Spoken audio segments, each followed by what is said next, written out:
Assalamualaikum warahmatullahi wabarakatuh. Jumpa lagi dengan saya Abdul Qadir dalam topik bahasan vektor bagian kedua. Pada bagian ini kita akan membahas vektor lebih dalam lagi disertai dengan contoh-contoh soalnya.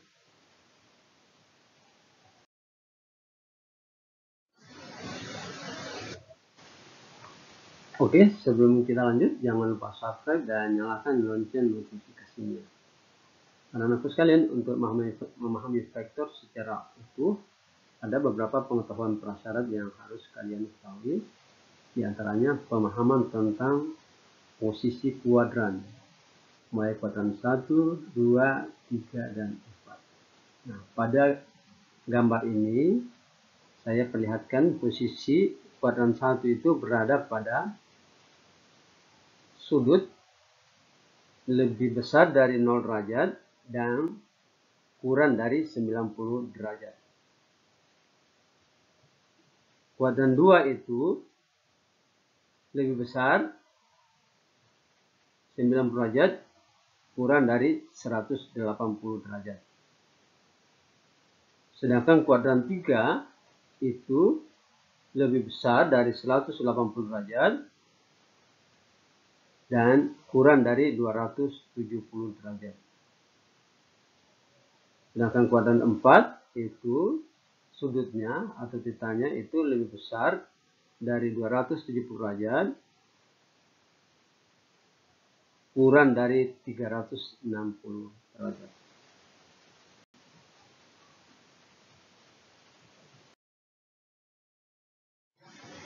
Baik, selanjutnya pengetahuan prasyarat yang harus kalian ketahui untuk bisa mengerjakan soal-soal vektor secara benar adalah nilai sin, cos, dan tangens pada kuadran 1, kuadran 2, kuadran 3, dan kuadran 4. Perhatikan pada tabel. Ini kalian harus hafal dan pahami. Pada kuadran 1 itu sin dan cos positif. Kuadran 2 sin positif, cos negatif. Kuadran 3 sin dan cos negatif. Sedangkan kuadran 4 sin negatif, cos positif. Nah, ada teknik untuk menghafal nilai-nilai ini. Tekniknya adalah kita lihat dulu di kuadran pertama itu baik sin maupun cos nilainya positif atau bernilai positif. Nah, kita tidak lanjut ke kuadran 2 tapi langsung ke kuadran 3. Kuadran 3 itu kebalikan dari kuadran 1. Kalau kuadran 1 baik sin dan cos positif, maka pada kuadran 3 baik sin maupun cos itu bernilai negatif. Nah, selanjutnya kita ke kuadran 2. Pada kuadran 2 itu sinnya positif dan cos positif. Kebalikan dari kuadran 4, sinnya negatif dan cosnya positif. Gampang kan menghafalnya? Lalu nilai tangens berapa? Nilai tangens itu bisa diketahui dari sin dan cos. Karena tangens itu tak lain adalah sin dibagi cos. Oke, jelas ya? Baik, selanjutnya pengetahuan prasyarat yang kalian harus pahami untuk bisa mengerjakan soal-soal vektor adalah pemahaman tentang nilai-nilai sudut, khususnya nilai sudut-sudut istimewa. Ini sin, cos, tangens. Di sini 0 derajat, 30 derajat, 45 derajat, 60 derajat, 90 derajat. Inilah yang dimaksud dengan sudut-sudut istimewa. Sin 0 derajat itu 0, sin 30 1/2, sin 45 1/2 akar 2, sin 60 1/2 akar 3, dan sin 91. Demikian juga nilai cos. Cos 01, cos 30 1/2 akar 3, cos 45 /2 akar 2. Jadi nilai sin 45 dan cos 45 itu sama nilainya, itu 1/2 akar 2. Sedangkan cos 60 itu 1/2 dan cos 90 0. Nah, tangens 0 itu 0. Dari sini 0 dibagi 1 itu 0. Tangens 30 1/2 akar 3. Dari 1/2 bagi 1/2 akar 3 itu nilainya 1/3 akar 3. Tangens 45 1. Dari 1/2 akar 2 dibagi 1/2 akar 2 itu nilainya 1. Tangens 60 akar 3. Dari 1/2 akar 3 dibagi 1/2 itu sama dengan akar 3. Sedangkan tangens 90 itu tak terhingga. Ini dibaca tak terhingga ya, atau tak terdefinisi. Jadi 1 dibagi 0 itu tak terhingga. Atau rumus umumnya, bilangan dibagi 0 itu nilainya tak terhingga.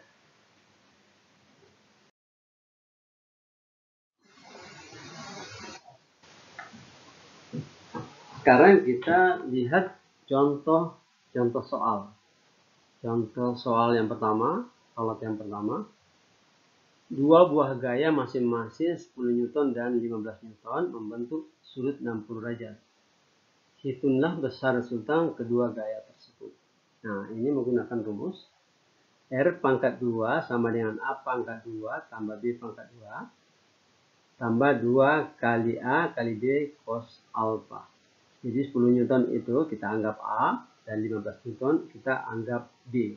Sedangkan alfanya adalah 60 derajat. Nah, kita masukkan nilainya. A 10 pangkat 2, B 15 di pangkat 2. Ini 2 kali A kali B, 2 kali 10 kali 15 kali cos 60. Nah, 10 pangkat 2 100, 15 pangkat 2 225. 2 kali 10 kali 15 itu 300. Cos 60 nilainya 1/2. Nah, sehingga menjadi resultan pangkat 2 ya, ini masih pangkat 2 ya. R pangkat 2 itu artinya resultan pangkat 2 atau vektor penggantinya ya. 100 tambah 225 tambah 150. Sehingga R pangkat 2 sama dengan 475 atau R akar 475. Jadi hukum matematika ya, di sini pangkat 2, nanti cari R-nya itu diakarkan. Akar 475 itu sama dengan 5 akar 9 Newton. Baik, sekarang kita lihat contoh soal yang kedua. Sebuah mobil bergerak dengan kecepatan 50 km per jam membentuk sudut 30 derajat terhadap sumbu X positif. Ditanyakan besar komponen vektor kecepatan tersebut pada sumbu X dan sumbu Y adalah, nah ini pilihan ganda. Maka cara menjawabnya, pertama kita cari Vx. Jadi kecepatan mobil dalam arah sumbu X itu disimbol Vx. Vx itu sama dengan V cos theta. V-nya 50, cos theta-nya cos 30 itu 1/2 akar 3. 50 kali 1/2 akar 3 sama dengan 25 akar 3. Sedangkan Vy atau kecepatan dalam arah sumbu Y sama dengan V sin theta sama dengan 50 kali 1/2 karena sin 30 itu nilainya 1/2 sama dengan 25. Jadi jawabannya benar adalah C. 25 akar 3 km per jam pada sumbu X dan 25 km per jam pada arah sumbu Y. Baik anak-anak sekalian, sekarang kita lanjut ke contoh soal yang ketiga. Ini model soal yang ketiga. Perahu saat digunakan di air yang tenang mampu bergerak dengan kecepatan 1,2 meter per second. Jadi di air yang tenang ya. Jika berada di sungai yang memiliki kecepatan arus air sebesar 0,5 meter per second dan perahu bergerak searah arus sungai, maka resultan vektor kecepatan perahu sekarang sebesar A 0,6 meter per sekund, B 0,7 meter per sekund, C 1,3 meter per sekund, D 1,7 meter per sekund, dan E 2,4 meter per sekund. Nah, jawabnya ini adalah bagian D, yaitu 1,2 tambah 0,5 sama dengan 1,7 meter per sekund. Kenapa? Karena arah arus air ini searah dengan arah gerak perahu. Jadi tinggal dijumlahkan saja. 1,2 tambah 0,5 itu 1,7 meter per sekund. Jadi itulah resultan kecepatan perahu di air yang mengalir dengan arus air mempunyai kecepatan 0,5 meter per sekund. Oke, anak-anak sekalian, kita lanjut ke latihan yang keempat, model soal vektor yang keempat. Diketahui vektor A 3 satuan, vektor B 4 satuan, dan A tambah B 5 satuan. Nah, ditanya, berapa sudut yang diapit oleh vektor A dan B? Ini ada pilihan A 90 derajat, B 45 derajat, C 60 derajat, D 120 derajat, D 120 derajat, dan E 180 derajat. Nah, ini pembahasannya. 3, 4, dan 5 adalah triple Pythagoras pada segitiga siku-siku. Nah, pada rumus Pythagoras kalau Anda cari 3 pangkat 2 tambah 4 pangkat 2 itu sama nilainya dengan 5 pangkat 2. Nah, dia membentuk sudut segitiga siku-siku. Sudut segitiga siku-siku itu besar sudutnya 90 derajat. Jadi pada soal ini jelas jawabnya adalah bagian A.